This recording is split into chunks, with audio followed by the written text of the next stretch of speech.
Alright, so shifting gears a little bit, now we're going to talk a little bit about the geology of Olympic National Park itself. Subduction zones and accretionary wedges. What is subduction?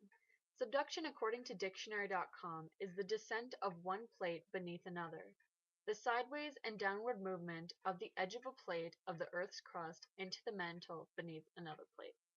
Let me show you a little bit more of what this looks like. So this is a picture of what subduction looks like. As you can see at the bottom of this picture, the red line kind of tilting down, that's supposed to indicate one plate kind of sliding underneath another plate. You can see the two plates we have here are the Juan de Fuca plate and the North American plate. And in the middle you see the Olympic Mountains. Those are the mountains of Olympic National Park. And this just kind of shows us a little bit of what is happening beneath the surface. How did these mountains form? Why are they here today? It's because this Juan de Fuca plate and the North America plate subducted one beneath the other, and the accretionary wedge, which we'll talk a little bit about later, created these mountains that we have today. This is kind of a bird's eye map of what the surrounding area sort of looks like. We have on the very left, going to the right, the Pacific Ocean, 2 the Olympic Mountains, 3 Puget Sound, and 4 the Cascade Mountains. Again, according to dictionary.com, an accretionary wedge is a mass of sedimentary material scraped off a region of oceanic crust during subduction and piled up at the edge of the overriding plate. Let's take a look at our first picture to kind of see what this means again. So this is the big picture here. We're going to kind of shrink it down a little bit into sections so we can really understand what's going on. As you can kind of recognize from that bird's eye map, we have 1 as the Pacific Ocean on the very left, 2 as the Olympic Mountains, 3 as Puget Sound, and 4 as the Cascade Mountains, kind of as we pictured before. Now 5, that little yellow triangle down there, is what the accretionary wedge is. When those two plates kind of rub together, they create big piles of material, and that is what is making these mountains against the shoreline. And that's really what the Olympic Mountains are all about, this accretionary wedge that is forming from these two plates rubbing together. I hope that makes a little bit more sense. Big picture stuff, plate tectonics. Taking a little step back, we're going to look at a bigger picture here besides just the Olympic Mountains themselves. All of these geological processes are forming because of plate tectonics. They are the basis of all geological features.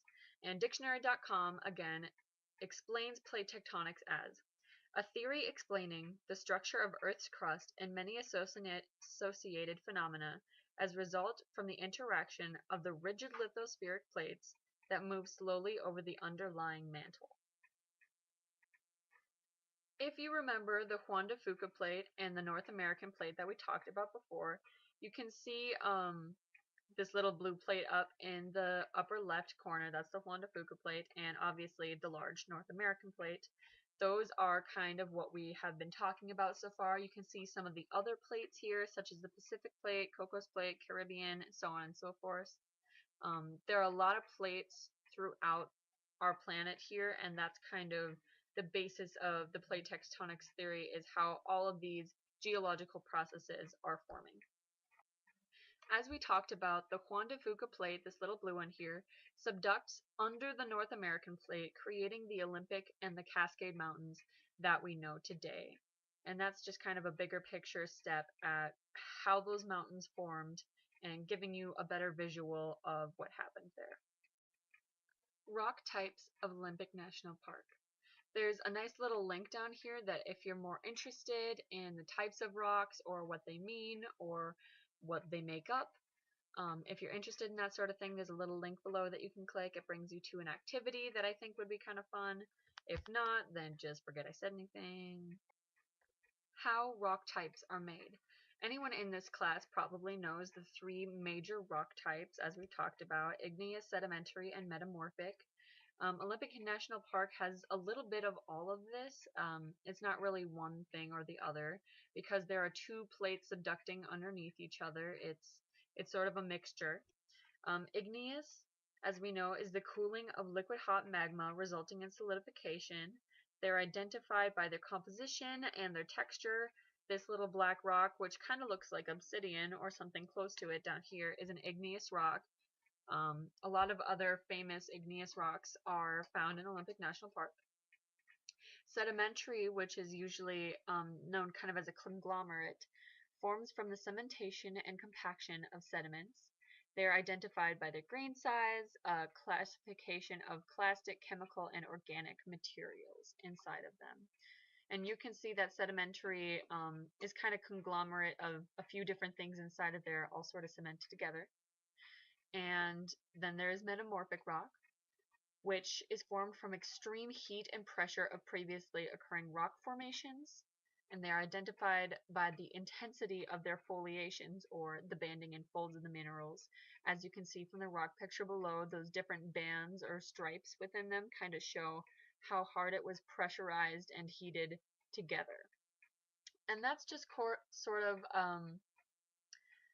an overview of the type of rocks that you would find if you went to Olympic National Park. Of course, there are thousands and millions of different types of rocks, but they all kind of fall within these three basic rock types. And whatever kind of rock types are within the park, they show us kind of a history of the park and really what it's made of, and it tells us a lot about the geological history. Thank you guys for listening. This is just a list of the references I used. I included some of the references, such as like pictures and things like that, within some of the slides. So if you're looking for those, they're in there. Thanks for sticking around. Of course, anytime you go to a national park, I hope you remember to do your best not to let these invasive species travel, because they are a huge degradation to our environments, not just in Olympic National Park, but around the world. And yeah, I hope you guys will continue to have fun at our national parks and to remember to always take care of our environment. Thank you.